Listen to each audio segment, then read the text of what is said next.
In 1969, a man named Adams Hunter was seen boarding a bus to go to the nearest mental hospital in his city. He did it because he wanted to rehabilitate his soul after several attempts to end his life because he felt useless in this world. When he got there, he was immediately taken to his room. In that room, he was not alone. There is another patient named Rudy. When he was about to greet Rudy, suddenly Rudy screamed hysterically because he was hallucinating that a squirrel was going to attack him. A frightened Adams immediately called for help, but it just made him feel sad because he saw how the officers treated Rudy very inhumanely. He felt the sadness again when he was consulting with a psychiatrist, as long as he expressed his anxiety. But the psychiatrist didn't seem to care about him. Even the psychiatrist didn't look at him. One day, he decides to meet a patient named Arthur. He is a wealthy scientist who is considered insane because his genius makes no sense. At first, he doesn't care with Adams' arrival, but when Adams patched up his leaky glass, he suddenly realized that he had been too focused on the complicated things and never cared about the simple things in front of him. He immediately gave Adams a nickname, Patch. He believes Patch will be able to patch up the problems faced by the people around him. That night,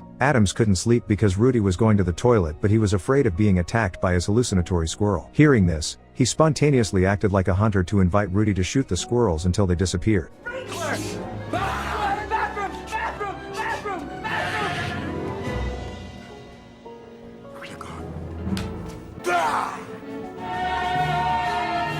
Rudy is very happy and now he can go to the bathroom calmly. From then on, Adams realized that his life turned out to be useful. The next morning, he immediately decided to get out of the psychiatric hospital. He declared that he would be a better doctor than the doctors there, who treated the patients inhumanely. Since then, he changed his name to Patch Adams. 2 years passed, and Adams is getting older. He decided to attend medical school at Virginia Medical University. On his first day of college, he is attracted to a girl named Karen. Without thinking, after the lecture was over, he immediately approached Karen, but Karen immediately rejected it, saying that she wanted to focus on studying. Turns out there was a man who accidentally saw it. He is Truman. Truman said he had experienced the same thing. Rejected on classic grounds, knowing that they were in the same boat, Adams asked Truman to hang out together. He told all his experiences so far, and his crazy ideas to become a doctor to his specifications. He never expected that Truman was interested in his ideas. One day, the students took a practical exam at the hospital. Their lecturer explained about a patient's illness. This makes the patient feel uncomfortable and afraid of the student's questions about his illness. But suddenly,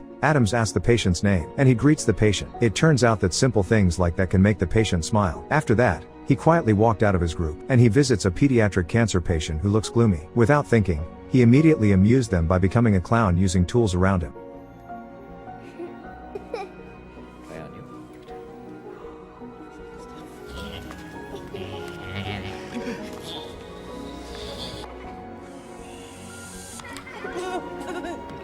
Instantly, the children became so cheerful and happy. They forgot their pain. He came out happy. However, his deed was discovered by his dean. In the next morning, he met his dean, Walcott. He received a warning because it turned out that only students who had entered the third year were allowed to make a direct contact with patients. Adams tried to oppose it, but Wall firmly told him to comply because he thinks he will print a doctor. He said that he was smarter than Adams. A few days later he got a group assignment. There were Truman and Karen in his group. When Karen was serious about studying, he invited her to talk about the medical system on their campus, which he thought was not quite right. This made Karen uncomfortable and decided to get out of there. Adams felt very guilty about it. He was trying to persuade Karen, but Karen was already fed up and she couldn't understand how Adams could become a doctor if he only talked about unimportant things while studying. Days passed. Every day Adams always returned to the hospital to comfort the children regardless of Wall's warnings. Thanks to his presence, the children became happy. Their parents, even the nurses, were very happy to have him there. The first semester has ended. Each student's grades have been announced. Karen seemed dissatisfied with her grades. She was very surprised to learn that Adams' score was almost perfect. She didn't expect that the person she thinks knows nothing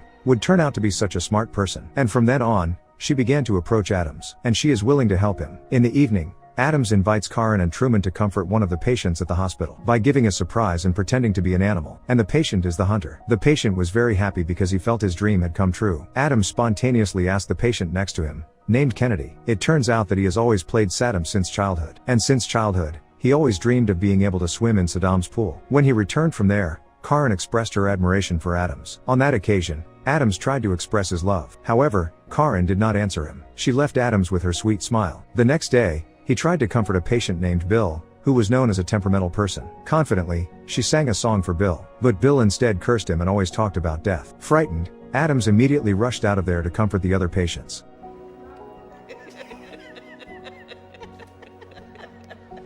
On this occasion, the patients and their parents were amused, but suddenly, The dean came, and Adams came right out. Wall scolded him for breaking the rules. Wall says patients don't need entertainment, but they need doctors. Adams replied that he came to visit patients in his spare time as a visitor, not as a student. But Wall refused, because Adams had to study. His friend reported that Adams had been cheating on the exam. Without thinking, he met the person he suspected. He is his roommate. He had reported Adams without evidence. He felt disapproved because he was very diligent in studying, and had even received several awards outside. Adams' roommate is the son and grandson of a famous doctor, but his grades were always below Adams, who he considered very unacademic thinking. He couldn't stop thinking about his roommate, but he didn't want to waste time on such an insignificant matter. He left right away. He returned to the hospital without caring if he was scolded by the dean. He came back to Bill in an angel costume and recited poems about death. This managed to keep Bill entertained, and he was the only doctor who managed to get Bill to talk.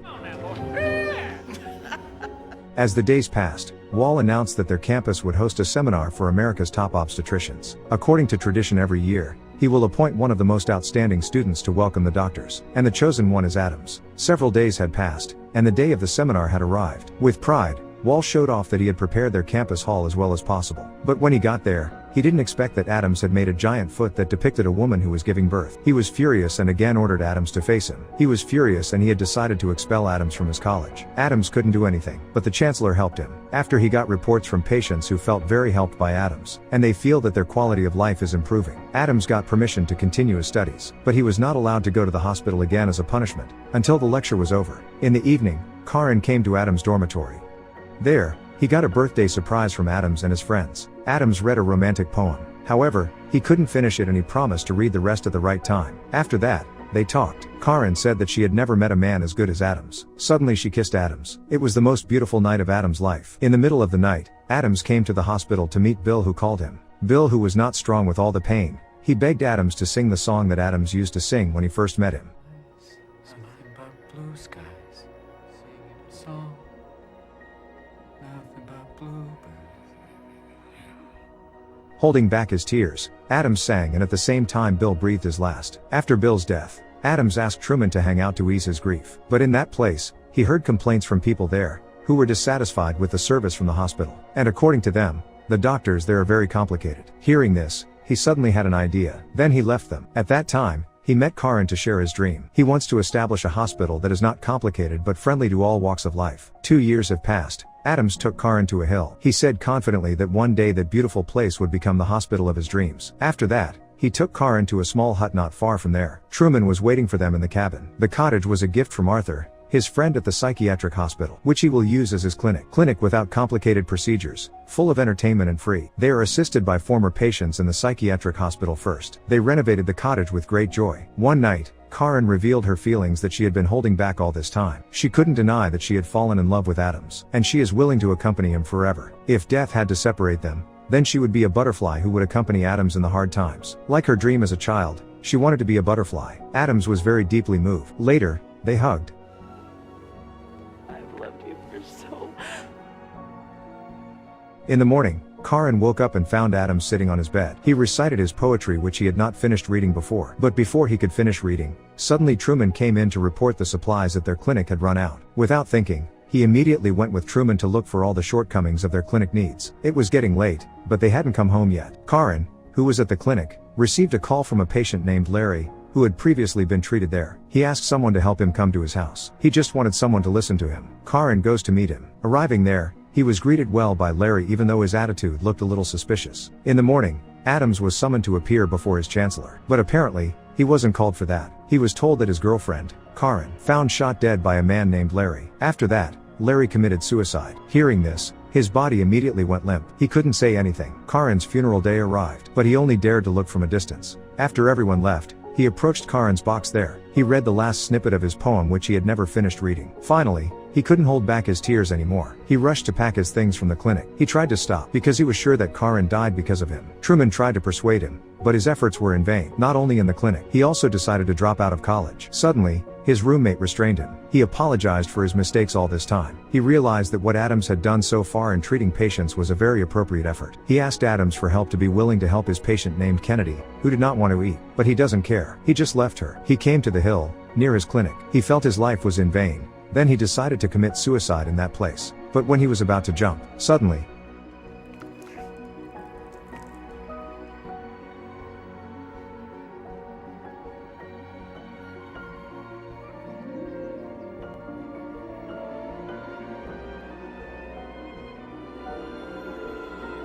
He gave up his intention because he was sure that Karen would always be by his side. After that, he returned to the hospital to help Kennedy. He realized Kennedy's childhood dream of swimming in a spaghetti pool. Kennedy seemed very happy and he will never forget this most beautiful moment of his life.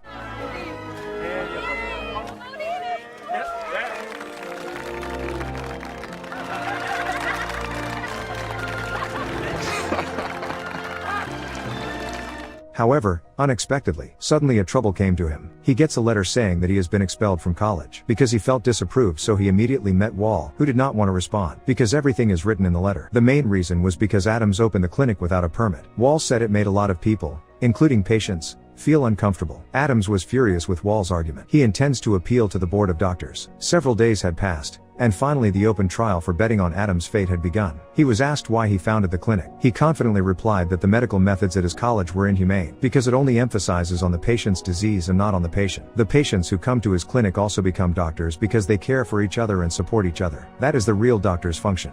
Death will be unavoidable. So as a doctor, what should be done is not only delaying death but also improving the patient's quality of life. He said he wasn't afraid of being kicked out of college and he wasn't afraid that he wouldn't be able to wear a white coat, but he will still be a doctor forever, for all patients who need the means. For a moment the council fell silent. They asked for time to discuss. However, when they were about to leave, suddenly,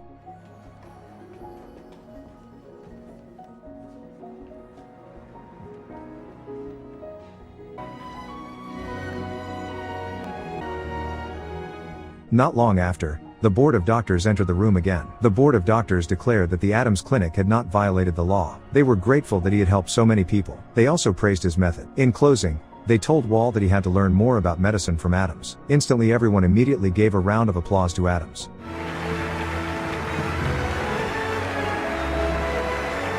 He never expected that so many people had supported his method all this time. Several months later, Adams finally graduated from college. From that day on, he was officially declared a doctor. He is ready to serve more patients wholeheartedly.